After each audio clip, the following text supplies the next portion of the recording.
بسم اللہ الرحمن الرحیم۔ محترم سامعین کرام، 40 احادیث کا سلسلہ جاری ہے۔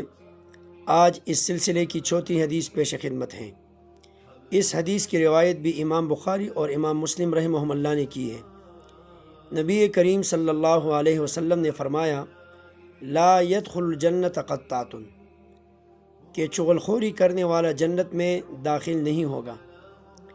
سامعین کرام، معلوم ہوا کہ چغل خوری بہت بڑا گناہ ہے کہ نبی صلی اللہ علیہ وسلم 2 قبروں کے قریب سے گزرے تو انہوں نے فرمایا کہ انہیں عذاب دیا جا رہا ہے، اور ان میں سے ایک کو چغل خوری کی وجہ سے عذاب ہو رہا ہے۔ اس روایت کو بھی امام بخاری اور امام مسلم نے روایت کیا۔ چغل خوری ایک گناہ کبیرہ ہے۔ مسلمانوں کو چاہیے کہ اس گناہ سے اپنے آپ کو بچائیں۔ یہاں پر جنت میں داخل نہ ہونے کا مطلب یہ ہے کہ چغل خور ابتدائی طور پر جنت میں داخل نہیں ہوگا، تاہم بعد میں اپنے گناہ کی سزا پا کر بالآخر جنت میں داخل ہو جائے گا۔ یا یہ بھی ہو سکتا ہے کہ اللہ پاک خصوصی رحم کا معاملہ فرما کر اسے ابتدائی طور پر جنت میں داخل کر دے، اللہ کی مشیت۔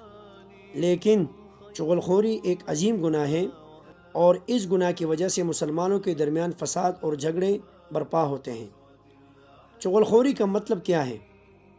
علماء فرماتے ہیں کہ کسی کی بات سن کر اس بات کو دوسروں تک پہنچانا، اس نیت کے ساتھ کہ ان کے درمیان فساد اور جھگڑا برپا ہو، یہ چغل خوری کا اصل مطلب ہے۔ اس بارے میں احادیث میں 2 قسم کے الفاظ وارد ہیں۔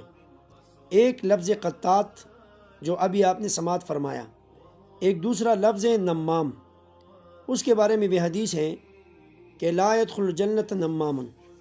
بعض علماء فرماتے ہیں کہ قطات اور نمام ایک ہی چیز ہے، لیکن بعض علماء نے ان 2 الفاظ میں فرق کیا۔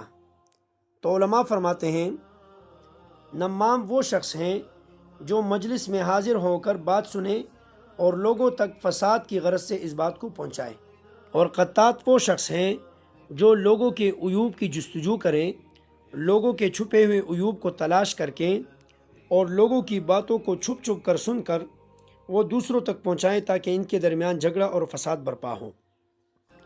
اس کا مطلب یہ نکلا کہ نمام ایک گناہ کرتا ہے کہ دوسروں کی بات سن کر دوسروں تک پہنچانا تاکہ ان میں جھگڑا پیدا ہو، اور قطات کے اندر 2 گناہ ہیں۔